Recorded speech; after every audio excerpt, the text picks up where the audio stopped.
So when we're disobedient and we don't appreciate what God has given us, it's disrespectful to God. I know this is boring. Ain't no whole lot of shouting. You got to know the source of your blessing.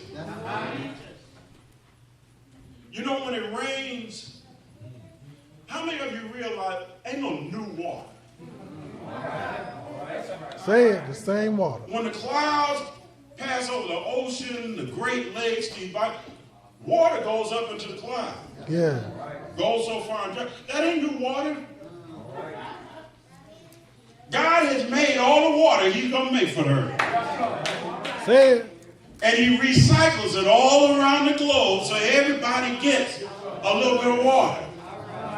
If we cut God off, who's the source, how's it going to come back around to you? Say it. If one country gets all the water, it won't be enough for everybody else. God blesses us, tells us how to use what he's blessed for, and we take it off, we keep it. That's right. You're right. What you have in your pocket, in your account, what you got on your body is a resource. It's not a source. A resource is what flows from the source. Tell them. Too many of us are satisfied with the resource by cutting out the source. Give you an example, and I'm going to leave y'all alone because I know this ain't class. School them. Beavers are a major problem. Right. Because they build dams. Mm-hmm. And they'll build them at the base of a lake or a large body of water. Yeah. And so now all the water stays on their side of the dam. And the resource that trickled off, all the water in that lake was never going to go down this river. But the portion that was, when the beaver builds a dam, now that can't get through. Some of us are spiritual beavers. Here we are with God in the center of us, feeding us, flowing into us. And every time we get stingy, we put a log. We put some mud. We put some stick. And what happens is you dry up your own resource because you build a dam, but unlike natural beavers, you on this side of the dam, so all the stuff you would have got is now on the other side. And then you wonder why I can't get ahead. If I give to the church, I won't be able to make it. You behind now.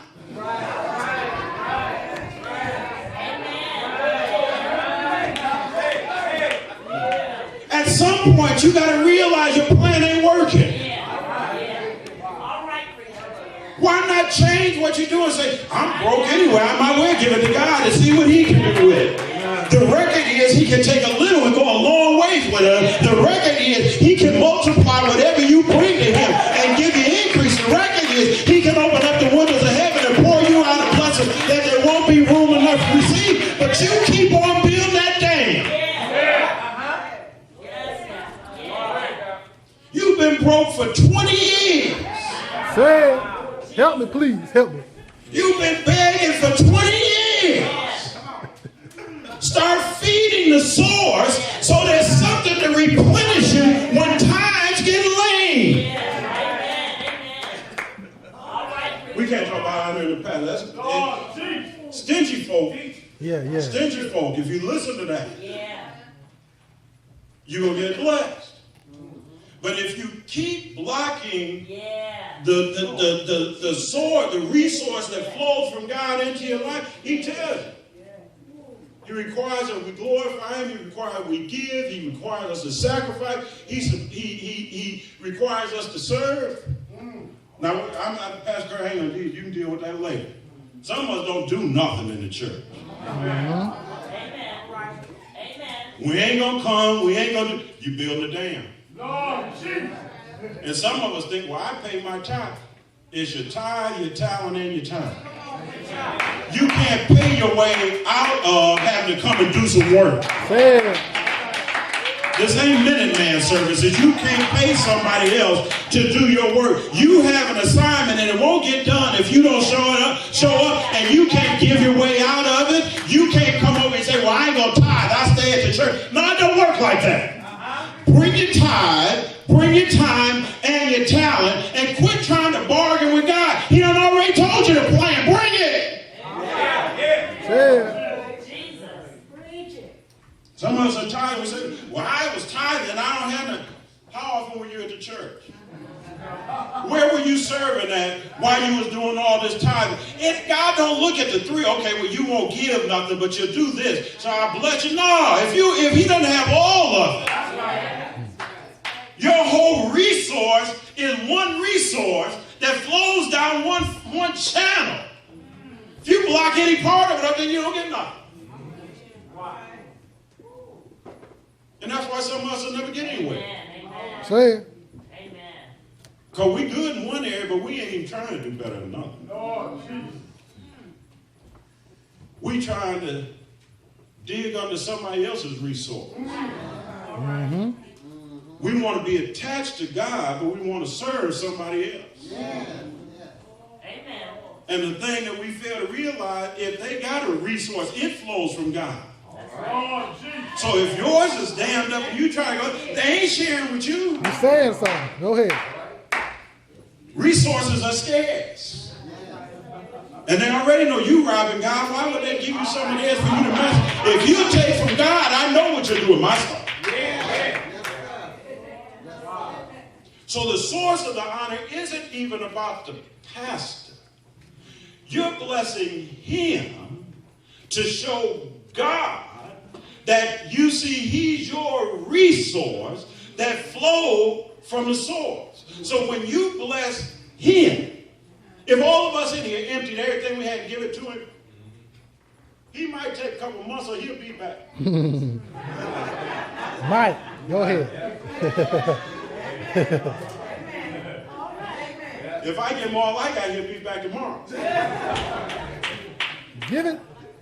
So we aren't hindering him by being generous givers. But it keeps the dam open. That's all right. Mm-hmm. Amen? I know y'all tired of this, so I ain't going to keep messing with you. But if we talk about the source, and then understand, this ain't me making up stuff for preachers. Last point is the sanctioning of the honor. And that portion I shared with you in 1 Timothy 5:17 and 18, it said, let the elders that rule well be counted worthy of double honor, especially those who labor in the word. That phrase, let the elders, is in the imperative. The imperative means it's a command, it's not an option. Don't mean you can have a church vote and vote it out. The word said, those who labor. Now, there's a difference in working and laboring. In the Greek, that word labor means to toil to the point of exhaustion. So it's not saying jacklegs are worthy of double honor. It ain't saying everybody who calls himself a preacher and a pastor is worth. But when you see them work tirelessly, that's a sign that they're worth it.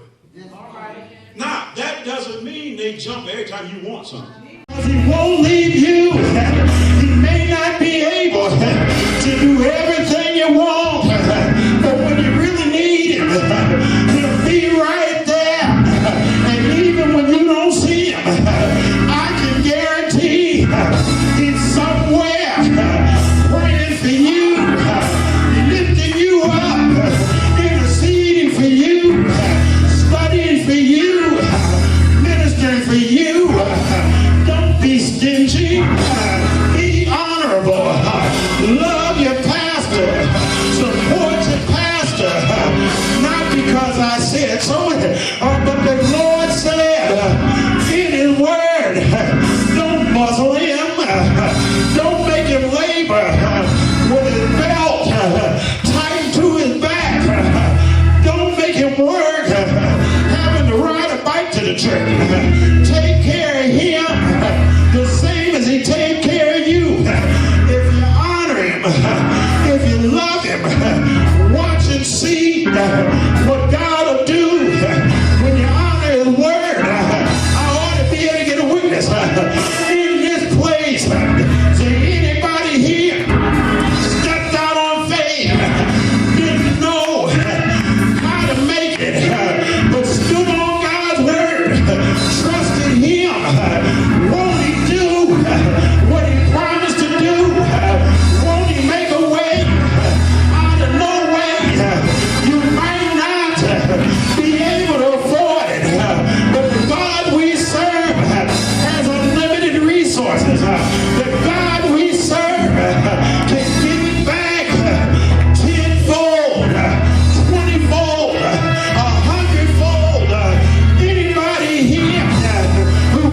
for.